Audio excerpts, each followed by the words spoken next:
নমস্কার, আমি আপনাদের জ্যোতিষ বন্ধু ডক্টর কল্লোল শাস্ত্রী। 2026 সাল তুলা রাশির জন্য কেমন যেতে পারে? 2026 সাল তুলা রাশির জাতক জাতিকাদের জন্য সামঞ্জস্য, সিদ্ধান্ত ও আত্ম উন্নতির বছর। এই বছরে জীবনের বহু ক্ষেত্রে ভারসাম্য রক্ষা করাই হবে সবচেয়ে বড় চ্যালেঞ্জ।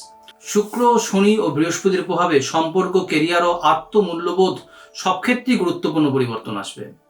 তুলা রাশির অধিপতি শুক্র আপনাকে সৌন্দর্য, সম্পর্ক ও কূটনৈতিক বুদ্ধিতে এগিয়ে রাখবে।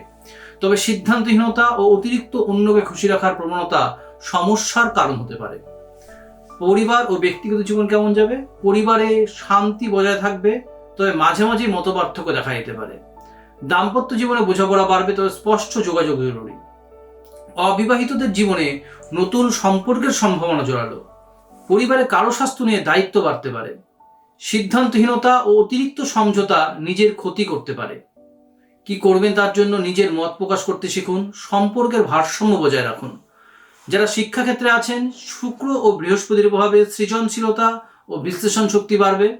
আইনি, আর্টস, ডিজাইন, ফ্যাশন, মনোবিজ্ঞান, সমাজবিজ্ঞান, মিডিয়া, কমিউনিকেশন, পাবলিক রিলেশনশিপ এই ক্ষেত্রগুলো সাফল্যের যোগ প্রবল।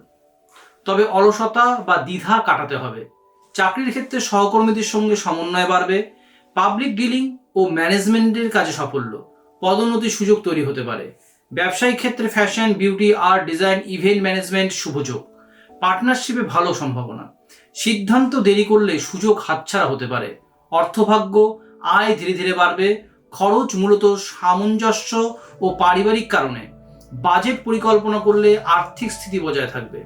অপ্রয়োজনীয় খরচের সংযম জরুরি। কোন ঠাকুরের আরাধনা করবেন? মা লক্ষ্মী, ভগবান ও পার্বতী। শুক্রবার সাদা ফুল দিয়ে পুজো করলে শুভ ফল বৃদ্ধি পায়। শেষে বলবো, 2026 সাল তুলা রাশির জন্য সমতা, সৌন্দর্য ও সঠিক সিদ্ধান্তের বছর। যদি আবেগ ও যুক্তির মধ্যে ভারসাম্য রাখা যায়, তবে এই বছর জীবনের স্থায়ী সাফল্য ও মানসিক শান্তি এনে দেবে। আপনাদের আরো অন্য কোনো প্রশ্ন থাকলে আপনারা সরাসরি আমার সাথে স্ক্রিনে দেওয়া নম্বরে যোগাযোগ করতে পারেন। আপনারা ভালো থাকবেন, সুস্থ থাকবেন। নমস্কার।